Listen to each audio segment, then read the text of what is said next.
అందరికీ నమస్తే అండి. బ్రహ్మర్షి పితామహ పత్రిజీ గారికి, వంశీ మాస్టర్ గారికి, ప్రవీణ మేడం గారికి నా ఆత్మ ప్రణామాలు. ఆశ్రమ సదస్యులు, బుక్ రచయిత అయిన టార్కం సెరడారియన్ గారికి నా ఆత్మ ప్రణామాలు. శంబాల శక్తి చాప్టర్ కంటిన్యూ చేసుకుందామండి.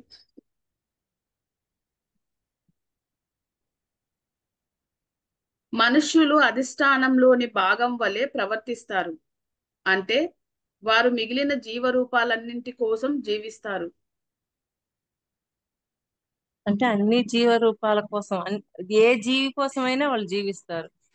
అధిష్టానంలో ఉన్న వాళ్ళు మాస్టర్స్.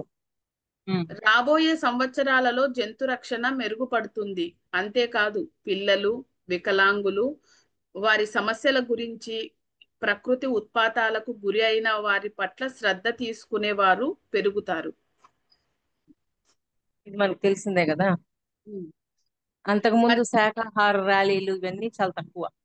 ఇప్పుడు అన్ని జరుగుతున్నాయి. శాకాహారమే తినమని, మాంసాహారం తినొద్దని, అలా ఎన్లైట్ చేయడం అనేది చాలా బాగా జరుగుతుంది భూమి మీద. అందువల్ల తొందరలో అది జరుగుద్ది అని చెప్తున్నారు. ఇంకా సేవ, మరి వృద్ధుల పట్ల కానీ, ఎక్కడైనా ఏదైనా ప్రాబ్లం వచ్చింది అంటే అందరూ ముందుకు వెళ్ళటం, ఇలాగా ఈ సేవ ఇవన్నీ కూడా అద్భుతంగా జరుగుతాయి అని చెప్తున్నారు. ప్రకృతి ఉత్పాల 10,000 సంవత్సరాల క్రితం జంతువులను తిని వాటి పరిణామాన్ని వేగవంతం చేసేవారు. ఇప్పుడు ఆ పరిస్థితి లేదు. వాటి మాంసం మనకు మంచిది కాదు. వాటిని తినకపోవడం ద్వారానే వాటిని రక్షిస్తాము.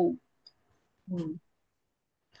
పంచదార చాక్లెట్ పానీయాలను వదిలివేస్తే మనలో ఒక విధమైన స్వచ్ఛీకరణ మొదలవుతుంది.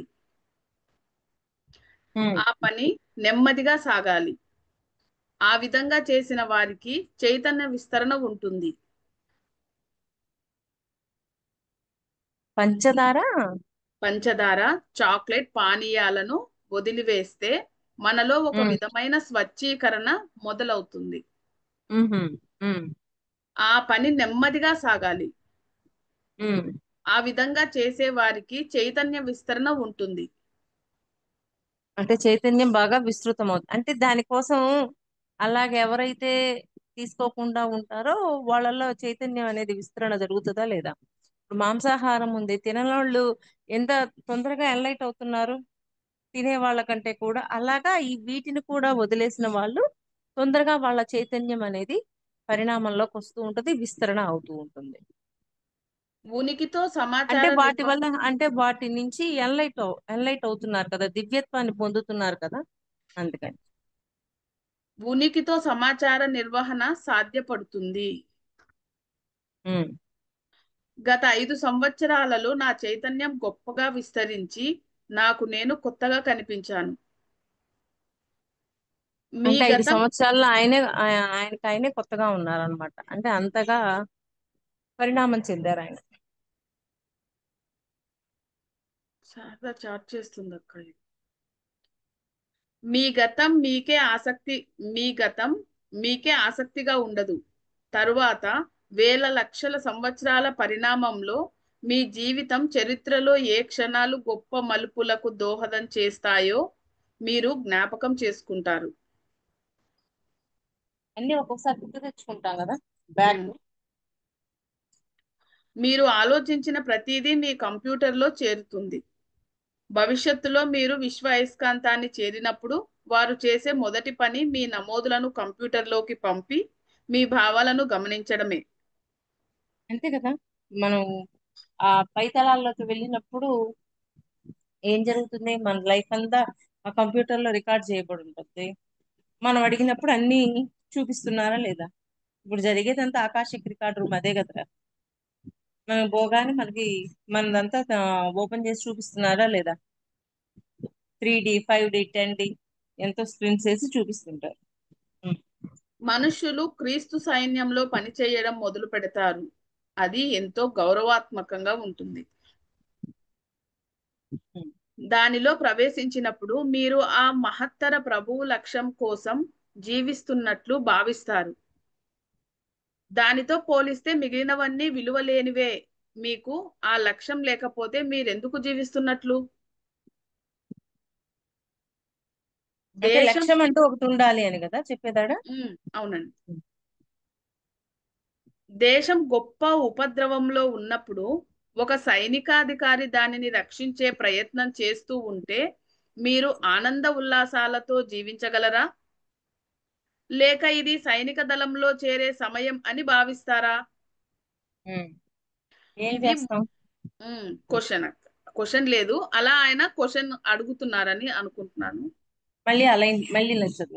దేశం గొప్ప ఉపద్రవంలో ఉన్నప్పుడు ఒక సైనికాధికారి దానిని రక్షించే ప్రయత్నం చేస్తుంటే మీరు ఆనందోల్లాసాలతో జీవించగలరా? లేక సైనిక దళంలో చేరే సమయం అని భావిస్తారా? ఉమ్. ఇది ముందో వెనకో దళం నుంచి మీకు పిలుపు వస్తుందని గ్రహించవలసిన సమయం. అక్కడి అవసరాన్ని బట్టి మీరు పనిచేస్తారు.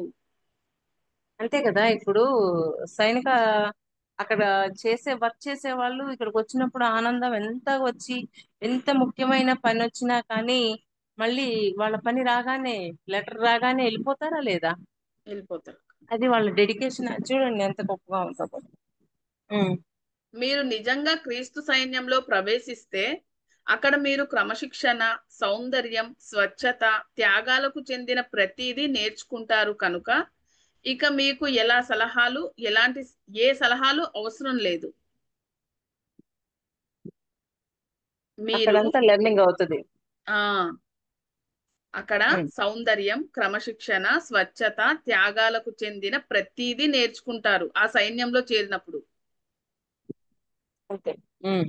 కనుక ఇక మీకు ఎలాంటి సలహాలు అవసరం లేదు. ఉమ్.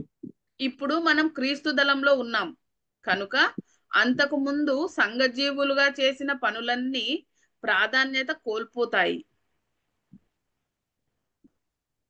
సంఘజీవులుగా చేసినవన్నీ ప్రాధాన్యత కోల్పోతాయి.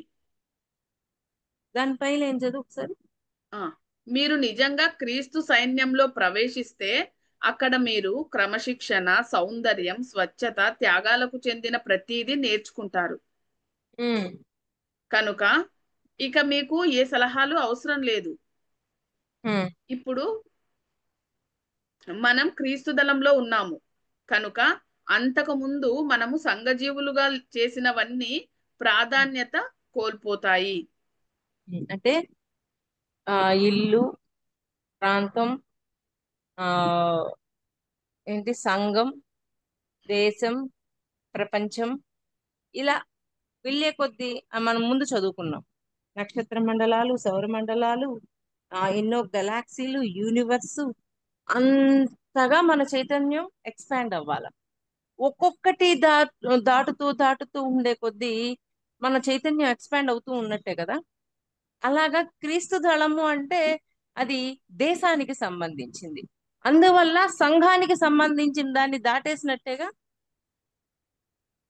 ఫస్ట్ సంఘాన్ని కాపాడుకోవాలని, దేశాన్ని కాపాడాలి, ప్రపంచాన్ని కాపాడాలని, ఈ భూమిని కాపాడాలని, ఇట్లా నక్షత్ర మండలాలు, యూనివర్సులు, గెలాక్సీలు, ఇలా ఒకదాని తర్వాత ఒక్కొక్కటి కాపాడుకోవాలి అనే కోణంలో వెళ్తూ వెళ్తూ వెళ్తూ వెళ్తూ ఉండే కొద్దీ ఈ మన చైతన్యం అంతా ఏమవుతుంది, ఎక్స్పాండ్ అయిపోతూ ఉంటుంది. ఏకరీతిలో ఉండటం వెనుక రహస్యం ఇదే. ఉమ్. అది మీపై ఒక విధమైన ఒత్తిడి, బాధ్యత, గౌరవాలను ఉంచుతుంది. మీరు గౌరవాన్ని పోగొట్టుకోరు. మీరు అది. క్రమంగా మీ ధ్యానాలు, చదువులతో అందరినీ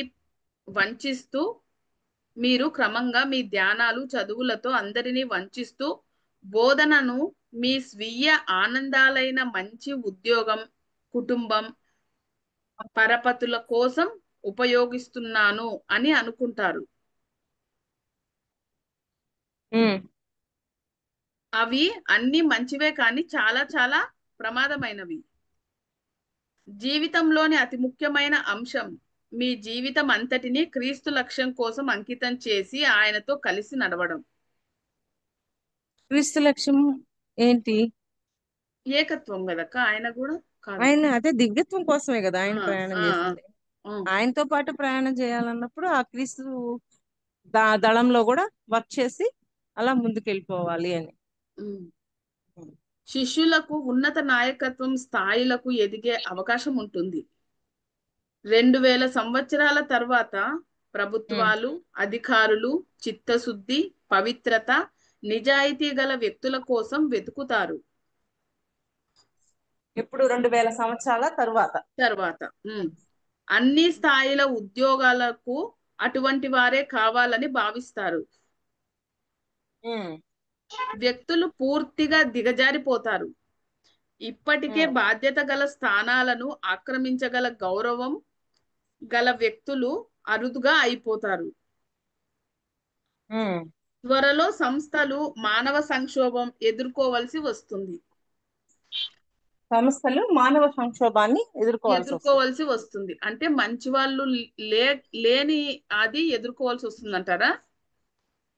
కాదు కాదు. కదా, ఇది ఉమ్, చదువుతానక్క.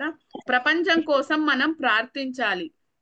2000 సంవత్సరాల తర్వాత శిష్యులు శక్తులకు స్పందిస్తారు. ఉమ్. వారి ఆత్మలు ప్రభువు యొక్క దర్శనాలను ప్రతిబింబించేందుకు సంసిద్ధతతో ఉంటాయి. కానీ పైనుంచి చదువు మాది క్లారిటీ రాదు. శిష్యులు ఉన్నత నాయకత్వ స్థాయిలకు ఎదిగే అవకాశం ఉంటుంది. రెండు ఉమ్, వేల సంవత్సరాల తర్వాత ప్రభుత్వాలు, అధికారులు చిత్తశుద్ధి, పవిత్రత, నిజాయితీ గల వ్యక్తుల కోసం వెతుకుతారట. అంటే అట్లాంటి వాళ్ళు దొరకడం అరుదైపోతుంది. ఉమ్. అందుకని వాళ్ళ కోసం అన్వేషిస్తారు.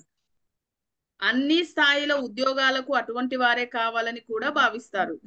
అంతే కదా, నిజాయితీ ఉన్న వాళ్ళే కావాలనుకుంటారు కానీ ఆ లేని వాళ్ళని కావాలని ఎవరు అనుకోరు కదా. వ్యక్తులు పూర్తిగా దిగజారిపోతారు. అప్పటికే బాధ్యత గల స్థానాలను ఆక్రమించగల గౌరవం గల వ్యక్తులు అరుదైపోతారు. ఉమ్. చాలా తగ్గిపోతారు. త్వరలో సంస్థలు మానవ సంక్షోభం ఎదుర్కోవలసి ఉంటుంది. అంటే ఇట్లాంటి మానవులు దొరకడం అనేది కష్టమం అవుతుంది. ఆ సంక్షోభం వస్తుంది. అంటే నిజాయితీగా నీతిగా ఉండి అంత చక్కగా ఉండే వాళ్ళు దొరకడం అనేది చాలా కష్టం అవుతుంది. అంటే ఆ సంక్షోభం ఎదురవుతుంది అని చెప్తున్నారు. ప్రపంచం కోసం మనం ప్రార్థించాలి. 2000 సంవత్సరాల తరువాత శిష్యుల అని శక్తులకు స్పందిస్తారు. అంటే ఇలా అయిపోతుంది ప్రపంచము. కాబట్టి ముందుకు తీసుకెళ్లే వాళ్ళు ఎందరో మహానుభావులు ఉండి ఇవన్నీ చేస్తూ ఉండబట్టే కదా ప్రపంచం ఈ మాత్రం ఎన్లైట్మెంట్ లో ఉంది. మరి వీళ్ళందరూ లేకపోతే ఆ పని జరిగేదా? ఈ మహానుభావులందరూ లేకపోతే సతీ సహగమనం, చిన్న పిల్లలకి వివాహం, ఇట్లాంటివి ఎన్ని ఉన్నాయి భూమి మీద? ఇవన్నీ మార్చబడ్డాయా లేదా? అంటే ఆ మహానుభావులందరూ ఎంతో ఇక్కడ సేవ చేసి వాళ్ళందరినీ తయారు చేసి మార్చి ముందుకు తీసుకెళ్లారా లేదా? వారి ఆత్మలు ప్రభువు యొక్క దర్శనాలను ప్రతిబింబించేందుకు సంసిద్ధతతో ఉంటాయి. ప్రభువు యొక్క దర్శనాలను ప్రతిబింబించేందుకు సంసిద్ధతతో ఉంటాయి. ప్రభు యొక్క దర్శనం కోసం. ప్రభువు యొక్క లోకపు కార్యాలయంలో జరుగుతున్న దానిని మీరు మీ ఆత్మ దర్పణంలో చూసి అనుభూతి చెందుతారు. అంటే ఆత్మతలంలోనే కదా చూసి అనుభూతి చెందగలం. ఇక్కడ లేరు కదా వాళ్ళు, భౌతిక ప్రపంచంలో లేరు. మనం చూస్తున్న దర్శనం ఎక్కడ జరుగుతుంది? సుషుప్తి అవస్థలో ఆత్మతలంలో చూసి సంతోష పడుతూ ఉంటాం. అది ఈ స్థాయికి చెందిన వ్యక్తులను శంబాల యోధులు అంటారు. ఆ 2 లైన్లు మళ్ళీ ఒకసారి చదువు. వారి ఆత్మలు ప్రభువు యొక్క దర్శనాలను ప్రతిబింబించేందుకు సంసిద్ధతతో ఉంటాయి. ప్రభు యొక్క లోకపు కార్యాలయంలో జరుగుతున్న దానిని మీరు మీ ఆత్మ దర్పణంలో చూసి అనుభూతి చెందుతారు. ఈ స్థాయికి చెందిన వ్యక్తులను శంబాల యోధులు అని అంటారు. ఈ స్థాయికి చెందిన వ్యక్తులను శంబాల యోధులు అని అంటారు. అంటే ఏంటి? ఇప్పటిదాకా శంబాల అంటే ఏదో అనుకున్నాం. అక్కడ ఏం చెప్తున్నారు? మనము ఆత్మతలంలో వాళ్ళని దర్శించినప్పుడు అని చెప్తున్నారు. ఆ గొప్ప దర్శనం జరిగినప్పుడు మనము ఆ ప్రభువుని చూసిన వాళ్ళం అవుతాము. అదే శంబాల. శంబాల యోధులు అంటారు. యోధులు అంటారు. అంటే ఉమ్, మనం అంతకు ముందు ఏం తెలుసుకున్నాం? శంబాల శక్తి గురించి తెలుసుకున్నాం. అసలు ఉమ్, శంబాల శక్తి అంటే అధిష్టానం నుంచి వచ్చిన శక్తి ఈ భూమి యొక్క అయస్కాంత శక్తితో కలిసి భూమి మీద ఉన్న జీవిస్తున్న వాళ్ళందరికీ పంచబడుతుంది. ఆ శక్తి అందరికీ వెళ్ళదు, దివ్యత్వంలోకి వెళ్ళే వాళ్ళకే అందించబడుతుంది. అలాగా అది శంబాల శక్తి. శంబాల యోధులు అనే వాళ్ళని ఎలా అంటారు? వాళ్ళు సుషుప్తి అవస్థలో ఆత్మతలంలో ఆ ప్రభువుని దర్శించిన వాళ్ళని ఆ శంబాల యోధులు అంటారు అని ఈ రెండు విధాలుగా చెప్తున్నారు. ప్రాచీన సాంప్రదాయ గ్రంథంలో శంబాల యోధులు అంటే సనత్ కుమారులు అని ఉంది ఒక పక్కన. శంబాల యోధులు ప్రాచీన కాలంలో మెల్షీజడిక్ శాంతి ప్రభువు అని బైబిల్లో చెప్పబడిన తన సేనాధిపతి అయిన గేజర్ ఖాన్తో శంబాల శక్తికి ఎదురు తిరిగిన వారితో పోరాడి నాశనం చేయడానికి లేజర్ కిరణమైన సనత్ కుమారుని ఖడ్గం ఉపయోగించమని చెప్పారని వ్రాయబడింది. నేను ఇంకొకసారి చదవమంటారా? నిదానంగా చదువు. ఉమ్. ఈ స్థా పైన చూద్దాం. ప్రభు యొక్క లోకపు కార్యాలయంలో జరుగుతున్న దానిని మీరు మీ ఆత్మదర్పణంలో చూసి అనుభూతి చెందుతారు. ఈ స్థాయికి చెందిన వ్యక్తులను శంబాల యోధులు అంటారు. ప్రాచీన సాంప్రదాయ గ్రంథంలో శంబాల యోధులు ప్రాచీన కాలంలో మెల్షీజెడిక్ శాంతి ప్రభువు అని బైబిల్లో చెప్పబడిన వారు.